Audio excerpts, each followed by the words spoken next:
Hello, here's your 7.6 to 7.7 screencast. Okay, 7.6 is on properties of the equilibrium constant, and the learning objective is represent a multi-step process with an overall equilibrium expression using the constituent K expressions for each individual reaction.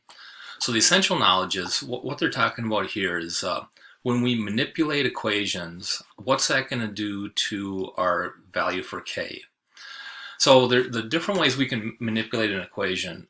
First of all, if you reverse, you can flip the reactants and products, so you reverse the reaction. If you do that, then the K value for the the K value for the reverse reaction is going to be the reciprocal. So K prime equals 1 over K. So if you reverse a reaction, you take the reciprocal of the original K value. The next way you can manipulate an equation is you can multiply all the coefficients by some constant. So let's say we multiply it by some factor C. What you do to the new K value is you take the original K value and you raise it to the power of C. So K prime is equal to K raised to the power of C if we're multiplying all the coefficients by some integer C. The other thing we can do is if we put reactions together, like in Hess's law.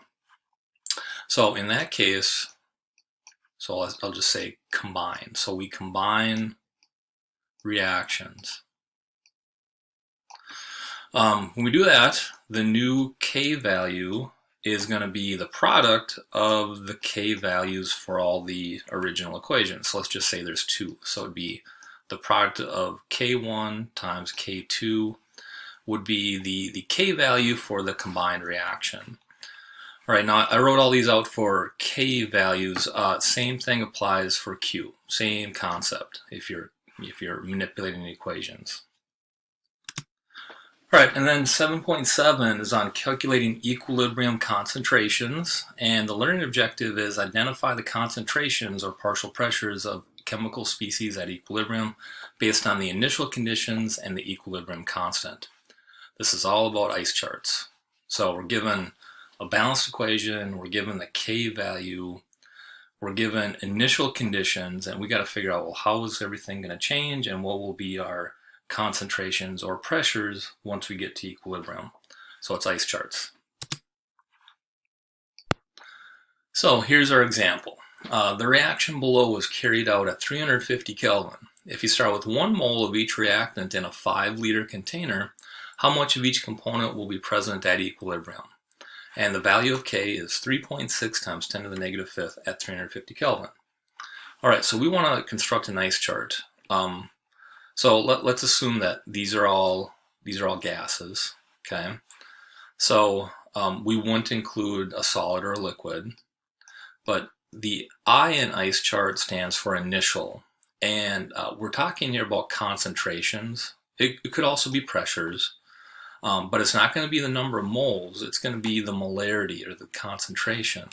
So molarity is going to be moles per liter, so we take 1 divided by 5, so it ends up being 0.2. And that's going to be for each reactant. So our initial conditions, 0.20 molar concentration of each reactant, and we don't have any product at the beginning. C stands for the change. So this is talking about the shift in equilibrium. So we have to figure out essentially, is it going to shift right or shift left to get to equilibrium? So this deals with Le Chatelier's principle, but if you're missing a component, like in this case we're missing HI, that tells us that it's going to, the reaction is going to shift to the right towards the products to get to equilibrium. So whichever side is shifting towards is going to be a positive change, and you also factor in the coefficients here. So HI has a coefficient of 2, so this is going to be a plus 2x. If it's shifting away from something, that's going to be a negative change. Both reactants have coefficients of 1, so these are going to be minus x and minus x. So again, if you're missing a component, we know it's going to shift that direction. If we have sum of all the components in a reaction, then you can do a Q calculation to figure out which way it's going to go. All right, and then E in the ice chart stands for equilibrium. So essentially, we just combine the initial and change line to get equilibrium. So 0.20 minus x for each reactant.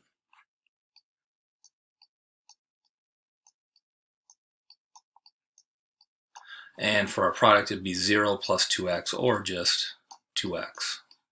Okay, so now that's the equilibrium line. So the next step is once we get the equilibrium line, now we go to the K expression. So the K expression for this reaction, it'd be the concentration of HI squared, because of the coefficient 2, over the concentration of H2 times the concentration of I2.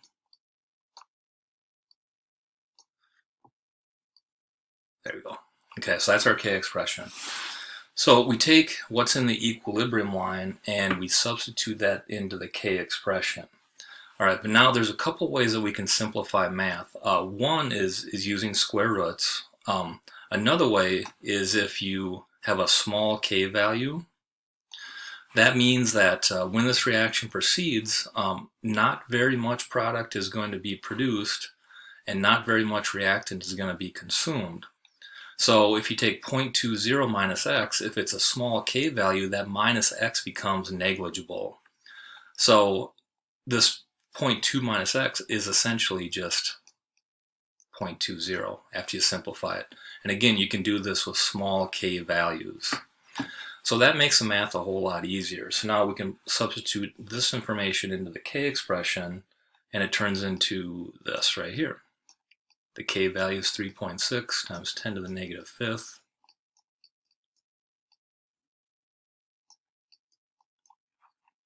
equal to 2x squared over 0.20 squared, because both these values are 0.2, so we just put them together, 0.20 squared. Okay, and then we can just rearrange this equation and solve for x, and when we do that, we get x equals 6.0 times 10 to the negative fourth. Okay, so that's, with a little bit of algebra, we get there and solve for x. All right, now the last step is we want to apply x to this equilibrium line and to finish it off. So then we have H2, the concentration of H2, that'll be equal to the concentration of I2. They'll be the same thing in this case. And they're both equal to 0.20 minus x, but again, this x is negligible. It would just round out with significant figures, so it ends up just being 0.20. And then we're talking about concentration, so remember to put units of molarity at the end. And then the concentration of HI, that's going to be equal to 2x, so we just double the x value, and that gets us 1.2 times 10 to the negative third molar. And that's your example of an ice chart problem. All right, that's it for today. Have a great day. Bye.